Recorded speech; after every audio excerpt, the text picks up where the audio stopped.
Manchmal befindet sich ein Mensch an einem Punkt, an dem ihm nur eines bleibt: zu kämpfen. Heute hören Sie die Geschichten zweier Frauen, die zu Symbolen für Stärke und Überleben geworden sind. Mary Vincent, eine Teenagerin, die per Anhalter aufbrach, um ihre Träume zu verwirklichen, aber in einem wahren Albtraum landete. Und Alison Botha, eine junge Frau, die vom Schicksal mit unmenschlicher Grausamkeit konfrontiert und auf eine harte Probe gestellt wurde. Ihre Geschichten handeln nicht von Kriminellen oder Gewalt. Sie handeln davon, was den menschlichen Geist unerschütterlich macht, davon, wie man nach einer Höllenfahrt am Leben bleiben kann. Und nicht nur überleben, sondern auch laut darüber sprechen kann. Die Geschichte von Mary Vincent und Alison Botha ist mehr als nur ein Triumph des Willens.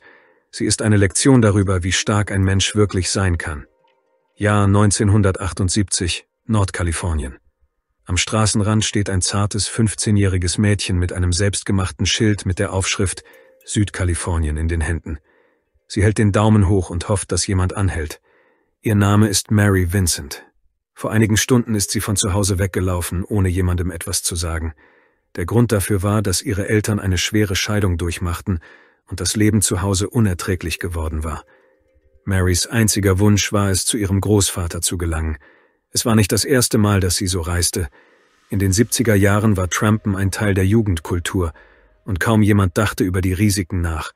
Etwas weiter die Straße hinunter standen noch ein paar andere Anhalter. Auch sie wollten nach Süden und wurden nacheinander von Autos mitgenommen. Mary wartete weiter. Der Tag neigte sich dem Ende zu und ihre Unruhe wuchs. Irgendwann hielt ein Lieferwagen neben ihr an, groß, staubig, unscheinbar. Am Steuer saß ein Mann mittleren Alters. Er wirkte ungepflegt, aber nicht beängstigend. Sein Name war Lawrence Singleton. Er erinnerte Mary an einen Verwandten, vielleicht ihren Vater oder Großvater. Auf den ersten Blick war er ein ganz normaler Mann der älteren Generation, dem man kaum böse Absichten unterstellen konnte. Zunächst verspürte sie keine Angst. Doch dann näherten sich zwei weitere Anhalter, die Mary zuvor auf der Straße gesehen hatte. Sie sagten, dass sie ebenfalls in Richtung Süden fahren wollten und schlugen Singleton vor, alle drei mitzunehmen, da im Wagen genügend Platz sei. Doch der Mann lehnte ab. Er sagte, er könne nur Mary mitnehmen. In diesem Moment wurde das Mädchen unruhig, aber sie hatte keine Wahl. Die Sonne war bereits hinter dem Horizont verschwunden, und die Nacht auf der Autobahn ist kein Ort für ein 15-jähriges Mädchen. Sie war müde, fror und wollte einfach nur zu ihrem Großvater. Die beiden Anhalter versuchten beharrlich, sie davon abzubringen. Einer von ihnen sagte offen: »Steig nicht zu ihm ein, mit ihm stimmt etwas nicht.« Doch Mary zögerte nicht lange. Die Verzweiflung war stärker als ihr Instinkt zur Selbstrettung, und sie stieg in den Lieferwagen. Drinnen roch es nach Tabakrauch, Schweiß und etwas Saurem. Die Situation war seltsam, aber nicht unmittelbar bedrohlich, und Lawrence verhielt sich ruhig. Seine Stimme, seine Art zu sprechen, all das beruhigte sie allmählich, und irgendwann schlief sie ein. Als Mary aufwachte, spürte sie sofort, dass etwas nicht stimmte. Die Straßenschilder vor dem Fenster zeigten, dass sie gar nicht nach Südkalifornien fuhren. Mary bemerkte, dass sie von der Hauptstraße abgebogen waren und sagte vorsichtig: »Wir fahren nicht dorthin.« Singleton antwortete nicht. Er drehte einfach scharf das Lenkrad und bog erneut von der Straße ab. Marys Herz schlug schneller. Es war nicht nur Unruhe, es war Entsetzen.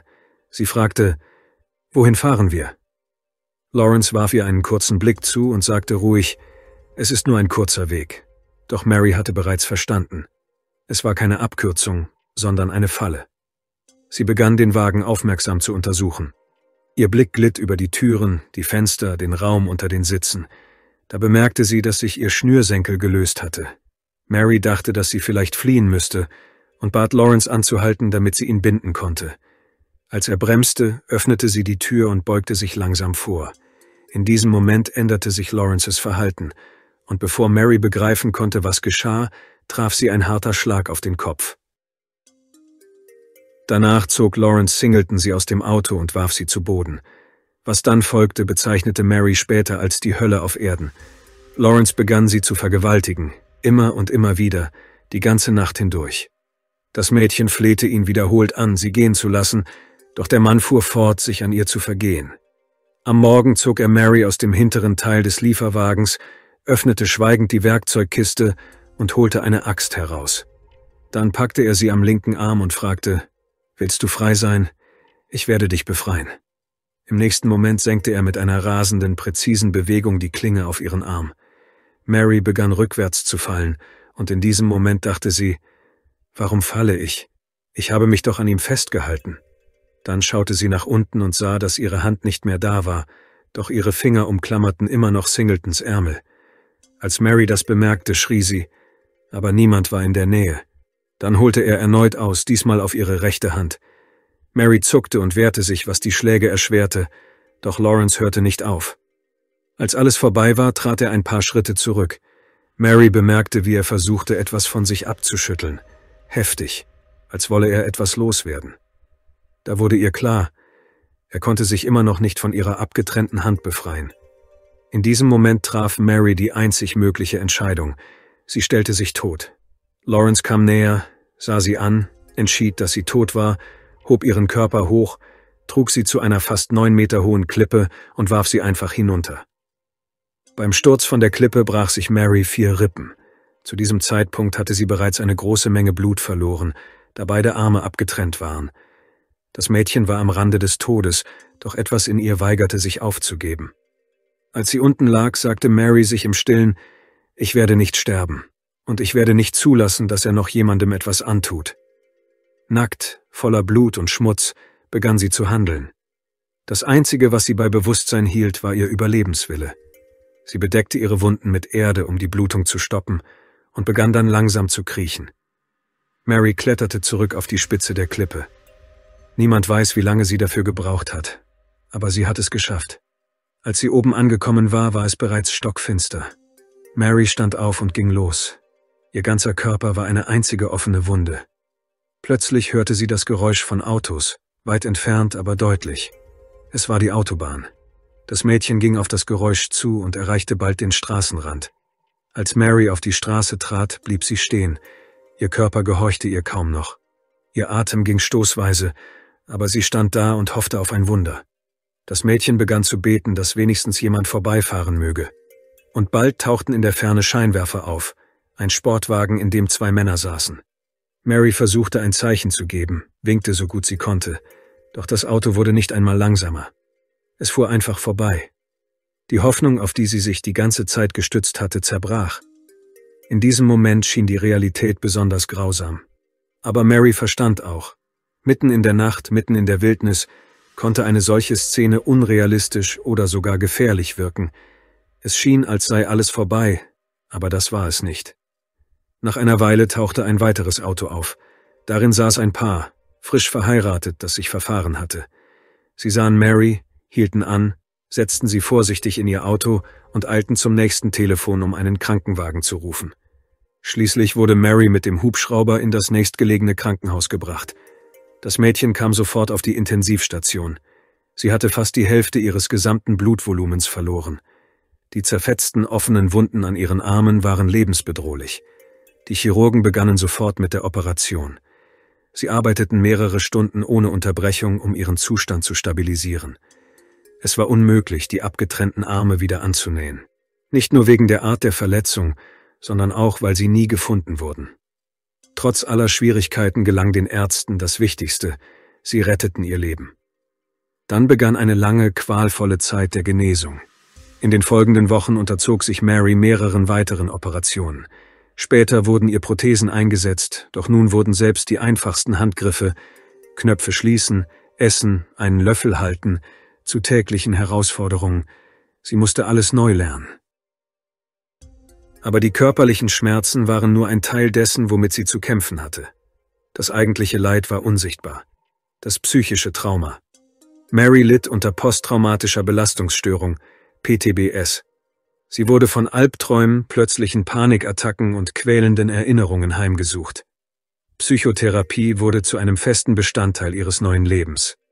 Als sich Marys Zustand etwas verbesserte, gab sie der Polizei eine präzise Beschreibung ihres Angreifers. Diese Informationen erwiesen sich als zutreffend und entscheidend.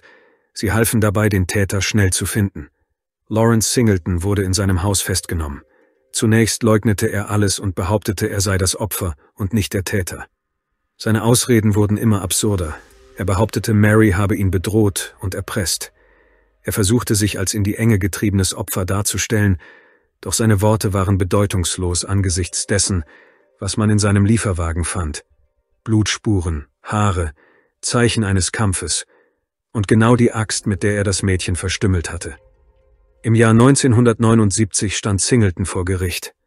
Er wurde wegen Entführung, Vergewaltigung, versuchten Mordes und schwerer Körperverletzung angeklagt. Mary war bei der Verhandlung anwesend und schilderte ausführlich die Schrecken, die sie erlebt hatte. Im Gerichtssaal herrschte bedrückendes Schweigen. Viele Zuhörer konnten ihre Emotionen nicht verbergen. Einige wandten sich ab, andere ballten die Fäuste und die Geschworenen kämpften mit den Tränen. Doch Singleton blieb ungerührt. Sein Gesicht zeigte keine Spur von Reue. Er beharrte weiterhin auf seiner Unschuld. Alle Versuche von Lawrence Singleton, die Schuld abzuwälzen, sich als Opfer darzustellen und Mitleid zu erregen, kehrten sich gegen ihn. Er erhielt die höchstmögliche Strafe, 14 Jahre Haft. Ja, nur 14 Jahre dafür, dass er eine 15-Jährige entführt, vergewaltigt, ihr die Hände abgehackt und sie sterbend am Straßenrand zurückgelassen hatte. Doch das war nicht das Ende. Singleton erhielt bereits nach 8 Jahren das Recht auf vorzeitige Haftentlassung und kam 1987 frei. Natürlich löste seine Freilassung massive Proteste aus. In jeder Stadt, in die er zu ziehen versuchte, wurde er feindselig empfangen. Die Menschen verbannten ihn buchstäblich aus der Gesellschaft. Schließlich brachten ihn die Behörden in einem Wohnwagen auf dem Gelände des Saint-Quentin-Gefängnisses unter, genau dort, wo er zuvor seine Strafe verbüßt hatte. Die Angst, mit der die Menschen ihm auf freiem Fuß begegneten, war keine Paranoia. Am 19. Februar 1997, 9 Jahre nach seiner Freilassung, griff Lawrence Singleton erneut brutal an. Diesmal Roxanne Hayes, eine 31-jährige Mutter von 3 Kindern. Sie arbeitete als Escort-Dame und Singleton gab sich als Kunde aus, um sie in seine Wohnung zu locken. Dort stach er mehrfach auf sie ein. Nachbarn hörten die Schreie und riefen die Polizei. Als die Beamten eintrafen, fanden sie Singleton mit einem Messer in der Hand über dem Körper des Opfers. Er machte keinen Versuch zu fliehen. Er wurde wegen Mordes 1. Grades angeklagt und zum Tode verurteilt. Doch im Jahr 2001 starb er in einem Gefängniskrankenhaus an Krebs. Friedlich, ohne Schmerzen, ohne Angst, ohne das zu erleben, was er anderen angetan hatte.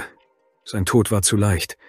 Die Verbrechen von Lawrence Singleton hinterließen nicht nur im Leben seiner Opfer, sondern auch im Rechtssystem der USA tiefe Spuren.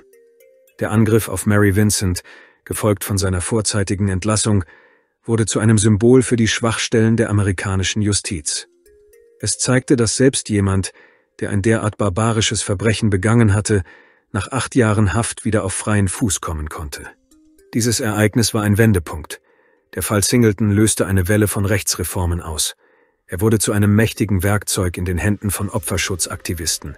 Sein Name wurde zum Symbol der Ungerechtigkeit und zum Beweis dafür, dass das System geändert werden musste. So entstanden die sogenannten Singleton-Gesetze, Vorschriften, die die Bedingungen für die vorzeitige Entlassung von Straftätern verschärften, die besonders grausame und gewalttätige Verbrechen begangen hatten. Die Geschichte von Mary Vincent ist nicht nur eine Geschichte über das Überleben, sie ist ein Aufschrei gegen die Ungerechtigkeit, der gehört werden musste. Sie bewies, dass selbst wenn das Böse alles zu verschlingen scheint, der menschliche Geist bestehen bleibt und die Kraft haben kann, das System zu verändern. Aber leider gibt es mehr solcher Geschichten, als man sich wünschen würde. Mary war nicht die einzige, die einem Monster gegenüberstand und um ihr Leben kämpfen musste. Die nächste Geschichte spielt auf einem anderen Kontinent, in einer anderen Kultur, mit einem anderen Namen, aber mit erschreckend vertrauten Zügen. Sie beginnt in Südafrika, an einem lauen Sommerabend, inmitten eines scheinbar unbeschwerten, friedlichen Lebens. Und wie im Fall von Mary änderte sich alles in einem einzigen Augenblick. Dies ist die Geschichte von Alison Botha. Dezember 1994, Port Elizabeth, Südafrika. Es war ein gewöhnlicher Sommertag. Die 27-jährige Alison Botha entspannte sich mit Freunden am Strand, lachte, sonnte sich, genoss den Wind und das Meer. Ihr Leben war nicht außergewöhnlich, aber es hatte alles, was man zum Glücklichsein braucht. Einen Beruf, den sie liebte, Menschen, die ihr nahe standen und Träume für die Zukunft. Dieser Abend versprach nichts Besonderes. Nur Entspannung, wie immer. Ein leichtes Abendessen mit einer Freundin, danach eine kurze Fahrt nach Hause, um früh schlafen zu gehen. Schließlich stand eine Arbeitswoche bevor. Alison fuhr ihre Freundin nach Hause, verabschiedete sich und machte sich auf den Weg zu ihrer Wohnung. Sie parkte vor dem Haus und holte ihre Sachen vom Rücksitz. Alles verlief völlig normal. Bis zu dem Moment, als die Normalität zerbrach. Die Gegend, in der Allison lebte, hatte ihr nie Angst gemacht. Doch das Gefühl von Sicherheit ist eine fragile Illusion. Und in dieser Nacht zerfiel es in einem Augenblick zu Staub. Als Allison nach der Türklinke griff, um aus dem Auto zu steigen, tauchte plötzlich ein Mann aus der Dunkelheit auf und setzte sich schnell zu ihr ins Fahrzeug. Er packte sie, hielt ihr ein Messer an die Kehle und sagte, wenn sie sich bewege, würde er sie töten. Der Mann nannte sich Clinton, doch später stellte sich heraus, dass sein richtiger Name Franz Dutoit war. Kurz darauf stieß sein Komplize Toynes Kruger zu ihnen. Er kletterte auf den Rücksitz. Zu zweit hatten sie die Situation völlig unter Kontrolle. Allison versuchte ruhig zu bleiben. Sie wurde gezwungen, sich ans Steuer zu setzen, und sie gehorchte. Das Auto setzte sich in Bewegung und brachte sie immer weiter von ihrem Zuhause fort. Mit jeder Minute wurde ihr klarer, dass sie entführt worden war. Doch was sie erwartete, übertraf selbst ihre schlimmsten Befürchtungen. Das Auto hielt schließlich auf einem verlassenen Grundstück, wo es weder Häuser noch Passanten gab. Dort zerrten die Männer Allison aus dem Wagen und vergewaltigten sie mehrfach. Allison schrie nicht, sie wehrte sich nicht. Sie hoffte, dass sie am Leben bleiben würde, wenn sie sich ruhig verhielt. Doch es kam anders. Als alles vorbei war, versuchte einer von ihnen, Allison zu erwürgen, doch sie starb nicht. Dann holte Franz Dutoit ein Messer heraus und schnitt ihr die Kehle durch. Anschließend stach er 36 Mal mit dem Messer auf ihren Bauch ein. Zu diesem Zeitpunkt war Allison noch bei Bewusstsein. Später sagte sie, dass sie vermutlich aufgrund des Schocks fast nichts gespürt habe. Als die Angreifer sie für tot hielten, warfen sie ihren Körper aus dem Auto, stiegen ein und fuhren davon. Aber Allison lebte noch. Fast bewusstlos und mit schrecklichen Verletzungen lag sie auf dem kalten Boden und starrte in den schwarzen Himmel. Sie verlor immer wieder das Bewusstsein und kam dann wieder zu sich. In ihren Ohren hörte sie ein seltsames, kaum wahrnehmbares Pfeifen. Später verstand sie, dass es der Wind war, der durch ihre aufgeschlitzte Luftröhre strömte. Während sie auf dem Boden lag und nicht glauben konnte, was geschehen war, erinnerte sie sich daran, dass die Männer von ihrem Tod überzeugt waren und deshalb begann, sich mit ihren echten Namen anzusprechen. Franz und Toynes. Mit letzter Kraft hob sie die Hand und schrieb ihre Namen in den Sand. Und noch ein paar einfache Worte, die vielleicht ihre letzten sein sollten. Ich liebe Mama. Irgendwann fiel ihr ein, dass die Männer ihre Kleidung in der Nähe weggeworfen hatten. Sie tastete im Dunkeln danach und fand ihr Hemd. Allison benutzte es nicht als Kleidung, sondern als letzte Möglichkeit zu überleben. Sie schob ihre herausgefallenen Eingeweide vorsichtig zurück in den Körper und fixierte sie so gut es ging mit dem Stoff. Mit der anderen Hand hielt sie ihren Kopf fest, denn die Wunde an ihrem Hals war so tief, dass er nach hinten fiel. Allison versuchte aufzustehen. Zuerst auf die Knie, dann kriechend. Irgendwo in der Nähe musste eine Straße sein. Sie wusste nicht genau, wohin sie kroch, aber sie bewegte sich vorwärts. Langsam, fast blind, erreichte sie schließlich den Straßenrand. Dort verließen sie die Kräfte. Sie brach bewusstlos zusammen, aber sie lebte noch. Wie in der Geschichte von Mary Vincent fuhr zunächst ein Auto vorbei.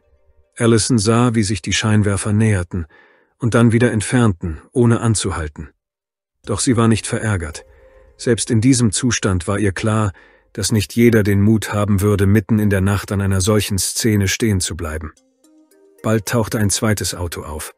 Es wurde langsamer und hielt dann abrupt an. Im Inneren saßen Studenten. Einer von ihnen war Tian Eilert, Student der Veterinärmedizin. Er stieg sofort aus und sein Blick fiel auf die blutüberströmte Gestalt auf der Straße. Was er sah, war kaum zu begreifen. Ihre Kleidung war durchnässt vom Blut, die Eingeweide lagen offen, die Kehle war tief aufgeschlitzt. Doch der junge Mann hatte keine Angst. Er begann sanft und ruhig mit ihr zu sprechen, versuchte sie wach zu halten und nicht das Bewusstsein verlieren zu lassen. Er stellte einfache Fragen, die sie mit einem Nicken oder einer Fingerbewegung beantworten konnte. Er bat sie, seine Hand zu drücken, um sicherzugehen, dass sie noch lebte, dass sie da war. Diejenigen, die mit Tian unterwegs waren, riefen sofort einen Krankenwagen.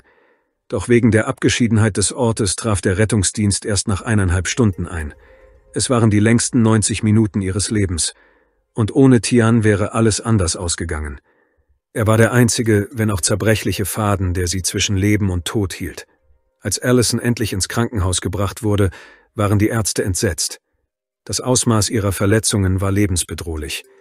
Ihr Überleben grenzte an ein Wunder, eines, das niemand medizinisch erklären konnte. Vor ihr lagen lange, schmerzhafte Wochen im Krankenhaus, Infektionsgefahr, unzählige Verbände, rekonstruktive Operationen.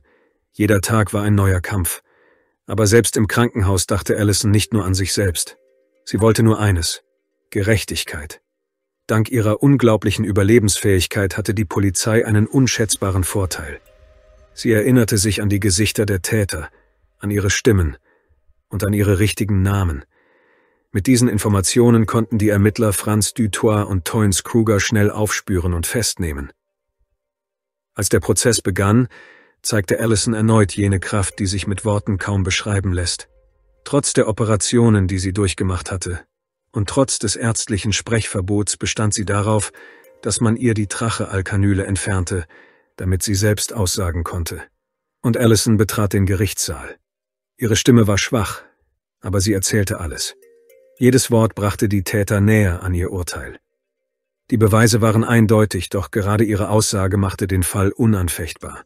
Franz versuchte sich zu verteidigen, indem er behauptete, ein Dämon habe ihn zu der Tat getrieben, aber niemand glaubte ihm. Am Ende wurden beide Männer zu lebenslanger Haft ohne Bewährung verurteilt. Das war das Ende. Allison hatte Gerechtigkeit erreicht. Trotz all der Schrecken dieser Geschichte gibt es auch etwas Positives. Tian Eilert, der Student, der Allison in jener Nacht das Leben gerettet hatte, wurde später Arzt. Und Jahre später war er es, der ihr Kind zur Welt brachte. Dabei hatten ihr die Ärzte einst gesagt, dass sie nach solchen Verletzungen nie Mutter werden könne. Aber sie schaffte es. Allison Botha hat nicht nur überlebt, sie hat ihren Schmerz in Kraft verwandelt. Sie inspirierte tausende Menschen auf der ganzen Welt. Sie ließ nicht zu, dass Gewalt ihr Schicksal bestimmte. Sie blieb kein Opfer. Sie entschied sich zu leben, zu sprechen, ihre Geschichte zu erzählen und Hoffnung zu schenken.